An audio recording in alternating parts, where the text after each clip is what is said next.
안녕하세요. 여러분의 월급 봉투에 찍히는 숫자 말고 혹시 미래를 위해 차곡차곡 쌓이고 있는 그 돈에 대해 얼마나 알고 계신가요?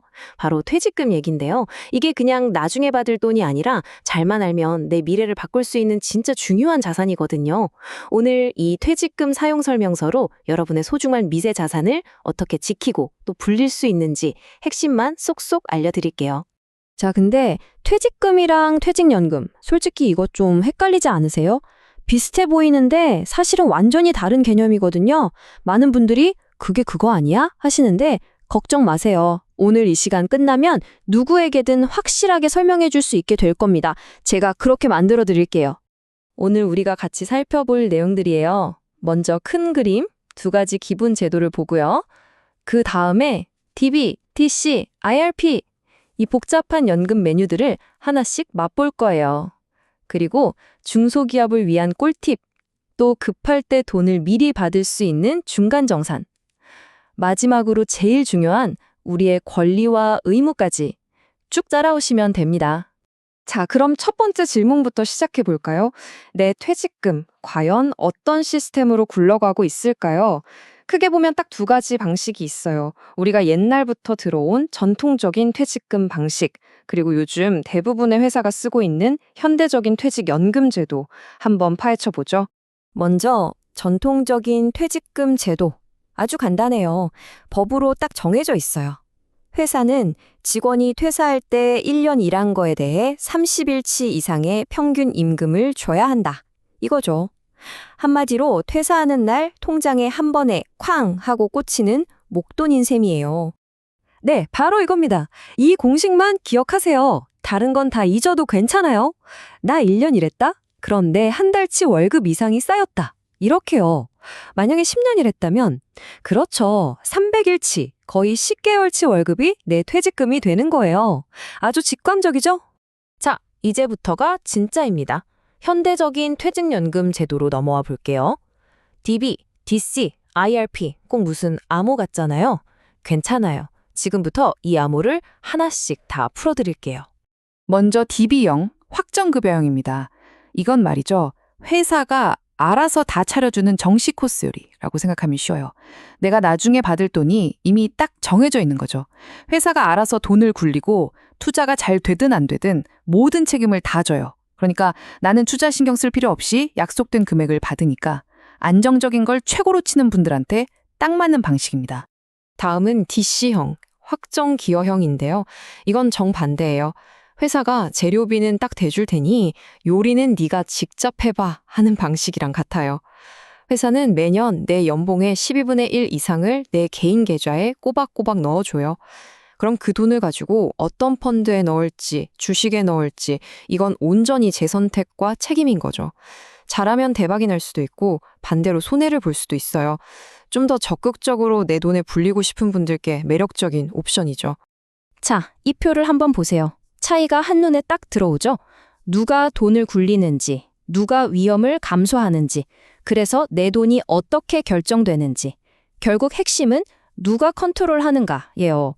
DB는 회사가 책임지는 안정적인 길, DC는 내가 직접 책임지고 수익을 노려보는 도전적인 길. 여러분의 성향은 어느 쪽이신가요? 이 선택이 여러분의 은퇴 자금을 결정합니다. 마지막으로 IRP, 개인형 퇴직연금입니다.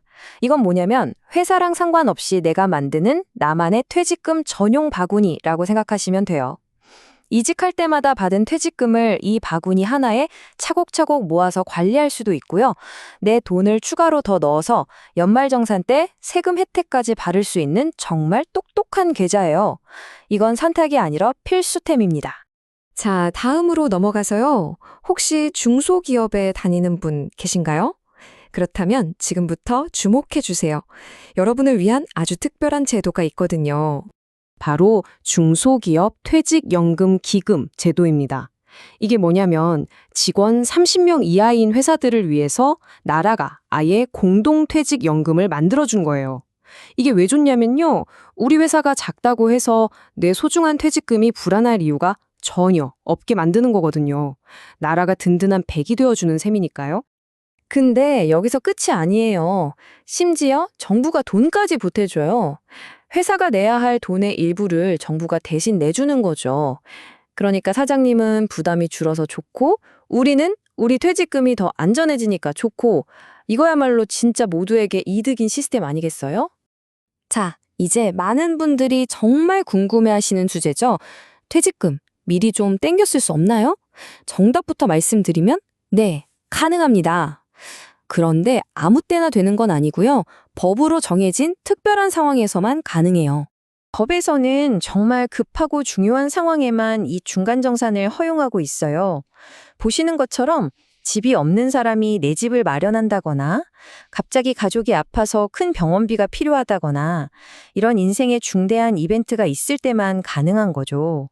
그만큼 내 노후 자금을 미리 당겨 쓰는 거니까 정말 신중해야 한다는 뜻이기도 합니다. 그럼 제일 흔한 케이스인 내 집 마련할 때 절차를 한번 볼까요? 간단해요. 일단 집 계약서부터 쓰고 그 다음에 회사에 저 중간정산 신청합니다 하고 관련 서류들을 내면 끝. 생각보다 복잡하지 않죠? 자, 이제 거의 다 왔습니다. 마지막으로 어쩌면 가장 중요한 부분일 수도 있어요. 바로 내 돈을 지키는 힘, 우리의 권리와 의무에 대한 이야기입니다. 이건 꼭 알고 계셔야 해요. 이 내용을 그냥 그렇구나 하고 넘기시면 안 돼요.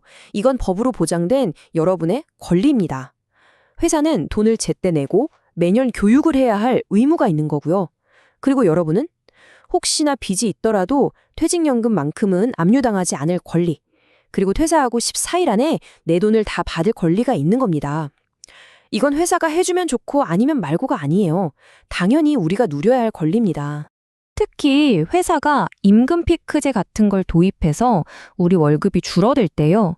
그것 때문에 우리 퇴직금까지 덩달아 줄어들게 그냥 내버려 두면 안 될 의무가 있어요. 만약에 이걸 어기면 네, 바로 500만 원의 벌금을 물게 됩니다. 나라가 우리 퇴직금을 얼마나 중요하게 보호하고 있는지 보여주는 강력한 신호죠. 결국 핵심은 이겁니다. 법이 아무리 우리의 권리를 보호해준다고 해도 정작 내가 그 내용을 모르면 아무 소용이 없어요. 아는 것이 힘이다라는 말이 이럴 때 쓰는 거죠. 내 미래는 결국 내가 지키는 거니까요. 자, 오늘 저와 함께 여러 선택지를 살펴봤습니다. 이제 공은 여러분에게 넘어갔어요. 지금 바로 한번 확인해 보세요. 내 퇴직연금은 안정적인 DB형인가요? 아니면 수익을 노리는 DC형인가요? 그리고 그 선택이 정말 여러분의 미래를 위한 최선의 선택일까요? 이 질문에 대한 답을 찾는 것 바로 오늘부터가 진짜 시작입니다. 여러분의 성공적인 미래를 위해서요.